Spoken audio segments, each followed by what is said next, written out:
In other words, we have to be careful that our agendas for something are not turning things out the way we think they should be. The second type of thought takes care of that problem. The second type of thought is what we call non-goal-directed thought and prayer.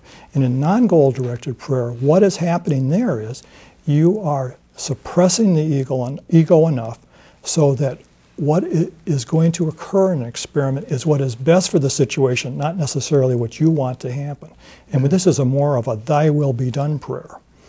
And what happens there is the situation, or the plant in this case, gets what it needs moment by moment. Norms are re-achieved and the needs are met. And so what I was trying to interject here about what it tells about thought is that sometimes we have to be careful, because sometimes we think we have loving thoughts and caring thoughts for something, but if we get too much of ourself and our own agenda in the mix, we actually may be misfiring our prayers and causing something to be changed, but not necessarily in the direction of better. Well, when you talk about non-egoic, non-ego thoughts, non-ego prayers, you're talking very high states of human development. Yes. It's very hard to find people like that. Yes. Where do you find the people that you are using for the praying in your experiments? Well, we started out in familiar territory. We brought in people from Christian Science, for example, and then we brought people in from Buddhists, Baptists, Methodists. We tested a Scientologist. It was interesting. And we've actually tested 2 atheists too, and we're looking for people in the population that actually have this quality of thought that permeates through a problem and brings out what's best versus what the ego wants to happen. Well, and they are rare, but we're looking for this. I got to tell you, hearing an atheist participating in a prayer experiment is kind of funny. It is hilarious, but in order to do thorough research, you have to test everybody in the population. So what was the atheist concentrating on during his prayer time or her prayer time? Well, the atheists thought they could get these things to do whatever they wanted without prayer. Actually, they didn't get any results. But that doesn't mean they won't, because we only tested 2. We feel that anybody can produce this goal-directed thought. This is part of the human system and to achieve. So I think we could test more people. By the way, their atheists did affect another type of experiment we did, though. We also had people pray for random event generators, random number generators. Are you familiar with those? Well, you should tell our audience. Okay. Well, basically what happens is there's been a lot of research on the effect of thought on a certain kind of electronic circuit called a random event generator. And what that is that thought actually affects it. And a random event generator is supposedly supposed to only produce random zeros and ones. But in the presence of some people, the numbers get skewed and patterns form. And Bruce and John Klingbeil, who started Spindrift, began doing random number tests back in 1977 with one of the first Apple computers. They have one of the earliest ones. And since then, a lot of people in consciousness and parapsychology have really gone crazy with this idea of testing random events. It's interesting. So what the research is showing, random events are so random. Random events in consciousness influences the outcome of supposedly random events. Correct. And this is a very interesting area. And the atheists do affect that. Most everybody affects that with their thought. There's no way to not affect it, in fact. So it's going to be a very interesting thing for people who say there's no such thing as a psychic effect to disprove the data that has been coming out of these tests all over the world. Now, does Spindrift promote any special technique to quiet the ego or silence the ego? When we bring people into test, as a rule, we don't tell them what to think. We want to find out what they produce. And that's an interesting area, too, getting back to what I was saying earlier about the subconscious.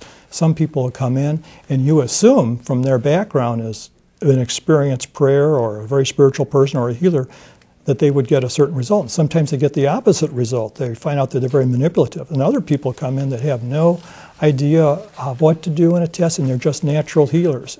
Well, and then some people come in and they don't get results. Well, to use Cardinal Joseph Bernardine, when he was dying of cancer, he said he wouldn't pray for himself, and he asked people not to pray for him. Of course, they prayed for him anyway, because he didn't want to waste the energy on prayer for his health. I didn't hear that before. Yeah, Sounds more like he gave up. But anyway, the thing is... No, I don't think so. Because so? I distinctly heard him say that. But Okay. my point is that someone who's enlightened Yeah. or someone who's on a path may not want to take the time to pray for a plant when they could pray for world peace or for someone's health or well-being. Of course. Again, what we are trying to do is the boring, scientific, tedious stuff to show that there is a basis to prayer. And maybe I should tell you, why would we do that? Maybe that's what you really want to get. Why would anybody want to do these types of things? Well, more importantly, I would probably say I don't need scientific proof for what my own mind, body, and spirit communicate to me. You know, that I don't need science to tell me that prayer is a wonderful thing, is a good thing. Well, and it impacts my life. Wonderful. Yeah. But there are skeptics out there, and we're becoming more of a scientific age, and there are people out there that ask these questions, and they say, can you provide anything besides words and stories that there is something to this? And we're trying to provide a little bit of evidence for it. I know that, you don't have to tell a musician who's playing music, I don't have to be proven what harmony is, but some people don't get it, and you got to give them things. Sure. And so we feel that we're dealing with the skeptical mind more than the believer's mind. Mm-hmm. And we think that this will have a great payoff, especially with the scientists out there that are saying that none of this is true. None of this consciousness stuff is true. Now we're building a slow, step-by-step basis that there's something to it. Mm-hmm. So it's more for the person that has been enculturated with the idea that God and religion are necessary today. Science can do everything. I could say it could be also for someone who needs some reinforcement, people that kind of get away from prayer and they read this study and then they get back to prayer. Because I know in my lifetime, I've been prayed and then I've gotten away from it. I prayed and got away from it. And then I had this epiphany, I had a realization, when I was a believer in God, I was going up. When I'm a non-believer, I was going down. So very simple, straightforward, keep the faith. Well, it's interesting. In my book, I give several examples of how people get very encouraged when they pray for the test. They didn't know certain things would happen. It's a shock to a person to see something happen. You can see it right there on the computer screen. That's kind of a surprising thing. The name of the book is Journey into Prayer. Tell me about your journey into prayer. Okay, well, a journey into prayer, and it's Pioneers of Prayer in the Laboratory. That means we scientifically tested it. About you. You. I will. Okay. And then it's Agents of Science or Satan. It means that people either think that we're either doing scientific stuff or we're doing satanic stuff. Now, what I have found in my experience, and I've always been interested in the connections between religion and science, always have, in parapsychology, and as a child I had several paranormal experiences and spiritual experiences, right here in Wilmette, in fact. What kind of paranormal, spiritual? Well, I could tell when my aunt and uncle would come up from Arkansas unannounced, and then I had other things come to me about an hour or two before they happened. And so I was wondering about this.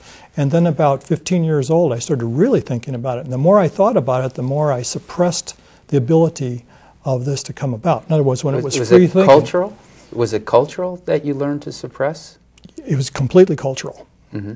And then I started thinking, well, why is it that this, I hear this all the time, you still hear it today, do young people have these experiences and then they lose it when they get older? When you start thinking about it too much and analyzing, you lose it.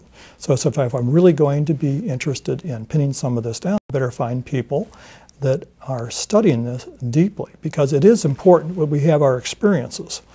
But then when you try to share them with somebody else, either they start debating you or they want some evidence. And I said, well, this seems reasonable. We should start providing evidence.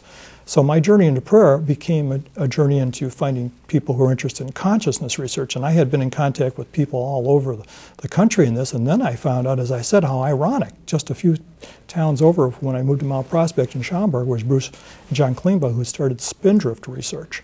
Mm-hmm. And if anybody wants to know more about Spindrift Research, our website is spindriftresearch.org.